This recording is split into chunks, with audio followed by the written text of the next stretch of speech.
வணக்கம். உங்கள் விக்கிராஜ்.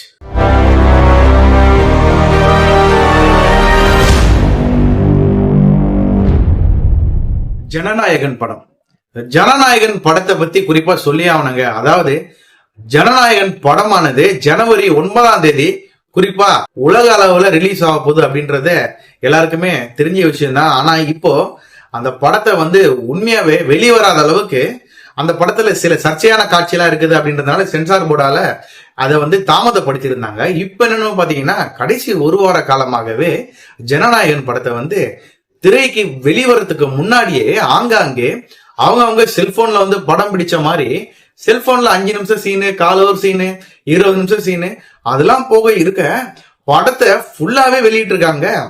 இதனால ப்ரொடியூசர்ல இருந்து விஜய் அவர்கள் இருந்து உள்ளார என்னென்ன ஃபீல்டுல யாரெல்லாம் வேலை செஞ்சாங்க, லைட்மேன்ல இருந்து எல்லாருடைய வாழ்வாதாரமே இதனால போயிடுச்சு அப்படின்ற மாதிரி சொல்றாங்க. படத்தை முதல்ல ஒரு 5 நிமிஷம் காட்சி மாதிரி தான் போட்டிருந்தாங்க பேஸ்புக்ல, இன்ஸ்டாகிராம் அந்த மாதிரி ஒரு சில சோசியல் மீடியால. ஆனா இப்ப என்னன்னு பாத்தீங்கன்னா ஃபுல்லாவே டெலிகிராம்ல லிங்க் மூலியமாவே எல்லாமே பதிவிறக்கம் பண்றாங்க. ஆங்காங்க ஃப்ரெண்ட் சர்க்கிள் எல்லாருக்குமே ஏத்துறாங்க. அந்த அளவுக்கு ரொம்ப ரொம்ப மோசமான நிலைக்கு தான் இந்த படமானது போயிட்டு இருக்கு அப்படின்ற மாதிரி தான் தெரியப்படுத்துறாங்க. இதெல்லாம் போக இருக்க இதை பண்ணவர் யாரு, உண்மையாவே சட்டப்படி உங்க மேல தண்டனைக்கு உள்ளாகணும் அப்படின்ற மாதிரி தான் புதுசா ஒரு 6 பேரை கைது பண்ணிருக்காங்க. அந்த 6 பேர் யாருன்னு பாத்தீங்கன்னா இதை பதிவிறக்கம் பண்ணவங்க, நெக்ஸ்ட் இதை யாராருக்கெல்லாம் ஷேர் பண்ணவங்க அப்படின்ற மாதிரி 6 பேரை பிடிச்சிருக்காங்க. ஆனா இந்த வாரம் யாருன்னு பாத்தீங்கன்னா முழுசா இவன் தான் மெயின் அக்யூஸ்ட் அப்படின்ற மாதிரி தான் இதை யாரு வெளியிட்டாங்க அப்படின்றத கண்டுபிடிச்சிட்டாங்க. இந்த படோட மெயினான எடிட்டர் யாருன்னு பாத்தீங்கன்னா பிரவீன்ன்றவரு. இந்த படத்தை ஃப்ரீலான்சிங் வாங்க பாத்தீங்கன்னா அந்த மாதிரி இந்த படத்தை மெயினா என்னென்னலாம் விஎஃப்எக்ஸ்ல என்னென்னலாம் ஆடியோல என்னென்ன எஃபெக்ட் கொடுக்கணும் அப்படின்ற மாதிரி ஒரு ஸ்டுடியோக்கு கொண்டு போயிட்டு இருக்காங்க. ஆனா அந்த ஸ்டுடியோல கொண்டு போன பிறகு வேற ஒரு படத்துக்கு அசிஸ்டன்ட் எடிட்டரா இருக்கிற இந்த நபர் என்ன பண்ணிருக்கா பாத்தீங்கன்னா, மெயினான படமானது உலக அளவுல பிரதானமா இப்ப பேசப்பட்டு வருது. இந்த படம் வெளியே வந்துச்சுன்னா அரசியல்லயும் சரி மிகப்பெரிய நெருக்கடியை ஏற்படுத்தும். இந்த படத்தை உடனே நம்ம போய் பார்க்கணும் அப்படின்ற மாதிரி இந்த நபர் என்ன பண்ணிருக்கா பாத்தீங்கன்னா ஸ்டுடியோவுல போயிருக்கான். ஸ்டுடியோவுல போயிட்டு இந்த படத்தை ஆங்காங்க எங்கெங்கெல்லாம் எடிட் பண்ணிருக்காங்களோ, எங்கெங்கெல்லாம் இந்த சவுண்ட் எஃபெக்ட் கொடுத்துருக்காங்க அப்படின்ற மாதிரி எல்லாம் பார்த்துட்டு என்ன பண்ணிருக்காங்க பாத்தீங்கன்னா இந்த படத்தை காப்பி பண்ணிட்டு இருக்காங்க. முழுசாவே காப்பி பண்ணிட்டு எல்லாருக்குமே தெரியும். நான் ஒரு படத்தை போய் திரையரங்கில போய் பார்த்துட்டனாலே என் ஃப்ரெண்ட்ஸ் சர்க்கிள் எல்லாம் சொல்லுவேன், உண்மையாவே படம் வேற லெவல்ல இருக்குடா, உண்மையாவே நம்மளா போய் பார்க்கலாம்டா அப்படின்ற மாதிரி சொல்லுவேன். அதே மாதிரி இந்த பையன் என்ன பண்ணிருக்கான் பாத்தீங்கன்னா இந்த படத்தை இவனே முழுசா பார்த்துட்டு அவன் ஃப்ரெண்ட்ஸ் சர்க்கிள் போய் சொல்லியிருக்கான் ஆர்வமா, இந்த படத்தை நான் தான் முதல்ல பார்த்தேன் திரைக்கு வர்றதுக்கு முன்னாடி, இந்த படம் வேற லெவல்ல இருக்கு அப்படின்ற மாதிரி சொல்லிட்டு அவன் ஃப்ரெண்டு எல்லாம் என்ன பண்ணிட்டாங்க, ரொம்ப கியூரியஸ் ஆயிட்டானுங்க. எனக்கும் கூடுறா நானும் பாக்குறேன்டா அப்படின்ற மாதிரி சொன்னதுனால இவர் என்ன பண்ணிட்டாரு பாத்தீங்கன்னா இந்த பென்ட்ரைவ் அவன் ஃப்ரெண்ட்ஸ் சர்க்கிள்கிட்ட கொடுத்துட்டு இருக்கான். அந்த ஃப்ரெண்ட்ஸ் என்ன பண்ணிருக்காங்க பாத்தீங்கன்னா அவங்களும் படத்தை பார்த்தது இல்லாம அவங்களுடைய சக தோழிகளா இருப்பாங்க பாத்தீங்களா, அவங்ககிட்ட போயிட்டு ரொம்பவே டிபேட் பண்ணிருக்காங்க. டிபேட்டே இல்லாம நான் பாத்துட்டேன், உனக்கு வேணுமா, நான் இந்த ரசிகன் அந்த ரசிகன் சொல்ற மாதிரி அவங்களுடைய ஃப்ரெண்ட்ஸ் சர்க்கிளுக்கும் இவன் ஷேர் பண்ணிட்டு இருக்கான். அங்க இருந்துதான் ஒவ்வொரு இன்ச்சா அந்த படமானது வெளியில வந்திருக்குன்னு சொல்றாங்க. இந்த படத்தை குறிப்பா வெளிவந்த பிறகு என்ன சொல்லியிருந்தாங்க பாத்தீங்கன்னா அதாவது சக மக்களை காட்டிலும் அரசியல்ல உள்ளவங்க என்ன பண்ணிருக்காங்க பாத்தீங்கன்னா, இவரு எலெக்ஷன்ல வந்துட்டாரு, அது அரசியல்ல வந்ததுனால மக்கள் மத்தியில என்னென்ன செய்ய போறோம்னு சொல்லிட்டு ஓட்டு வாங்காம இப்ப சோக பாட்டு பாடிட்டு இவர் ஓட்டு வாங்க வராரா அப்படின்ற மாதிரி நிறைய பேர் சொல்லியிருந்தாங்க. அரசியல் வட்டாரமே நிறைய பேர் என்ன சொல்லியிருந்தாங்க பாத்தீங்கன்னா ஆதவ் அர்ஜுனா அவரால் தான் லீக் ஆனது.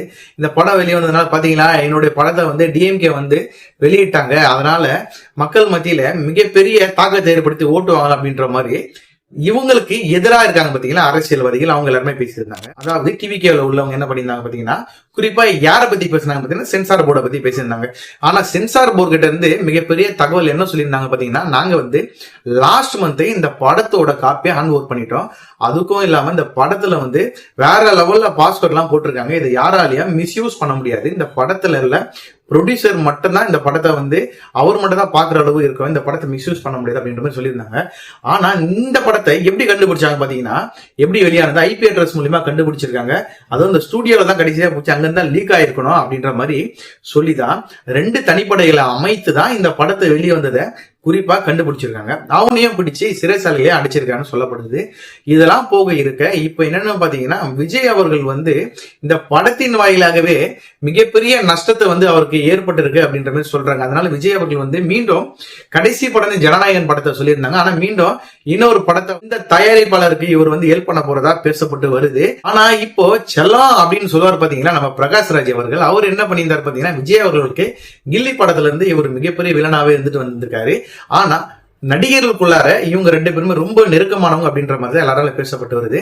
ஆனா அரசியல்ல விஜய் அவர்கள் எப்ப குதிச்சாரோ அதுல இருந்து யாரு எந்த நடிகரா இருந்தாலும் சரி விஜய் அவர்களுக்கு எதிராக தான் இப்ப பேசிட்டு வராங்க.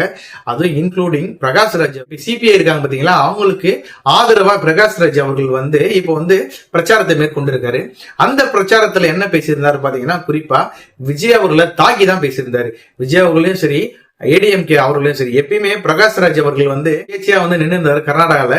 அதுவும் எதிராக நின்று இருந்தார் பாத்தீங்கன்னா, பாஜக எதிராக தான் நின்று இருந்தாரு. இப்போ அதே பாஜகவை எதிர்த்து பேசின அதே பிரகாஷ்ராஜ் இப்போ டிவிகே விஜய் அவர்கள் எதிர்த்து பேசியிருக்காரு. என்னன்னு பாத்தீங்கன்னா, இப்போ 3 பேர் தான் இப்போதைக்கு இந்த கட்சியில இருக்காங்க. ஒண்ணு அரசியல்ல மிகவும் ஆசானான ஏடிஎம் அப்படின்ற மாதிரி எடப்பாடி அவர்களையும் சொல்லிட்டு, மூணாவதா இவங்க வந்து சினிமா அரசியல் அப்படின்ற மாதிரி விஜய் அவர்களை தாக்கி பேசியிருந்தாரு. அப்புறம் வந்து ஒரு சின்ன ஸ்டோரியும் சொல்லியிருந்தாரு. இந்த ஸ்டோரி என்னன்னு பாத்தீங்கன்னா, 3 கிணத்து தவளைங்க நான் தான் அரசு அப்படின்ற மாதிரி மிகப்பெரிய போட்டி போட்டுச்சா அப்படின்ற மாதிரி 3 பேரை வச்சு குறிப்பா பேசியிருந்தாரு. ஆனா இந்த விஷயத்தை பத்தி பிரகாஷ்ராஜ் அவர்கள் பேசுனதுக்கு எதிர்மறையா சக நடிகர்களும் சரி நிறைய பேர் அவருக்கு ஆதரவாகவும் பேசியிருந்தாங்க. சில பேர் வந்து அவருக்கு எதிர்மறையா பேசியிருந்தாங்க. டிவிகேவோட மிகப்பெரிய சக்தியா இருக்கிற இந்த விஜய் அவர்களுக்கு எதிராக பேசுனதுனால தொண்டர்கள் நிறைய பேர் வந்து பிரகாஷ்ராஜுக்கு எதிர்மறையாகவும் விமர்சனத்தை ஏற்படுத்திட்டு வராங்க. ஆனா விஜய் அவர்கள் அரசியல்ல கால் நுழைச்சதுல இருந்து மிகப்பெரிய தாக்கத்தை நிறைய கட்சிக்கு அவர் ஏற்படுத்தி இருந்தாலும், விஜய் அவர்கள் பிரச்சாரத்துக்கு அரசும் சரி தேர்தல் ஆணையமும் சரி வழிவகுத்து இருந்தாலும், ஆனா சில இடத்துல விஜய் அவர்கள் வேணாம் அப்படின்ற மாதிரி தடையும் பண்ணிட்டு வர்றாரு. பெரம்பூர்ல நேத்து வந்து விஜய் அவர்கள் வந்து கோலமிட்டு இருந்தார் விசில் சின்னத்துல. இன்னைக்கு வந்து வீடு வீடாக போயிட்டு விஜய் அவர்கள் வந்து பிரச்சாரம் பண்றதாக எல்லாராலையும் எதிர்பார்க்கப்பட்டது. ஆனா இன்னைக்கு தடை பண்ணிருக்காங்க. ஆனா விஜய் அவர்களுக்கு அரசியல்ல இதுதான்ப்பா ரொம்ப ரொம்ப மோசமானது. அவர் வீட்டை விட்டு வெளியே வர மாட்டார், இதெல்லாம் எங்கப்பா இவர் செய்ய போறாரு அப்படின்ற மாதிரி அரசியல் ரீதியாக நிறைய பேர் சில பேர் மட்டும் இல்ல விமர்சனங்கள் ஏற்படுத்தியிருந்தாலும் இதுல இருந்து எப்படி மீண்டு வர போறான்றதா மிகப்பெரிய கேள்விக்குறியாதான் இருக்கு. இன்னும் 4 நாட்கள்ல நம்மளுடைய மிகப்பெரிய எதிர்காலத்தை நம்மளே தீர்மானிக்க போறோம். ஆனா யார் வரணும், யார் வந்தா மிகப்பெரிய நம்மளுடைய தாக்கத்தை எல்லாமே இம்பாக்ட் எல்லாமே நீங்கி சரிவர நம்மளுடைய அரசாங்கத்துல உள்ள கடனை எல்லாம் நீக்கி நம்மளுடைய எதிர்காலம் செழிப்பாகும் அப்படின்னு நீங்க என்ன ஆட்களை நினைக்கிறீங்களோ உண்மையாவே அதை குறிச்சு நீங்க ஓட்ட போடுங்க அப்படின்றத இந்த காணொலி மூலியமா நான் தெரிவிக்க விரும்புறேன். என்ன நடக்க போகுது ரிசல்ட் அப்படின்றத மே 4ஆம் தேதி தான் நம்ம பொறுத்து இருந்து பார்க்கணும். மேலும் இன்னொரு வீடியோல உங்களை நான் சந்திக்கிறேன்.